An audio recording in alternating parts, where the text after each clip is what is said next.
Iridoan sa rumpara umama tapos pagtatagaong kang kainuman man sa nakaini. Pasado alas 6:15 ning pagkabanggi kan Oktubre 15 sa Purok 3 Sitio Melidong, Barangay San Isidro, Jovellar, Albay.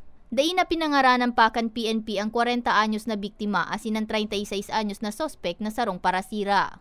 Alagad base sa investigasyon, nagkaigwaan mga ini ni mainit na diskusyon, mantang nagiinuman sa sarong tindahan na nauli sa paninigbas kan sospek. Tama sa tuong braso asin tuong bitis ang sinapo kan biktima, natulos man na naidara sa Rural Health Unit kang Jovellar. Asin ipigbalyo sa Bicol Regional Hospital and Medical Center para mas mataawanin atensyong medikal.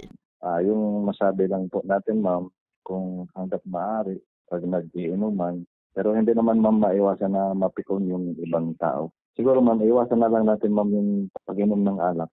Duminulag alagad tulos man na nadakop ang sospek, nayaon na ngunyan sa kustudiya kan Jovellar Municipal Police Station. Bali ma'am yung PNP Jovellar ma'am, may mga programa ma'am sa Police Community Relation.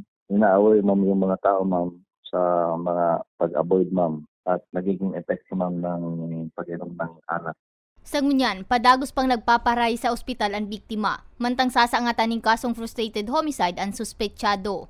Para sa mga baretang Tatak Bicol, May Arango.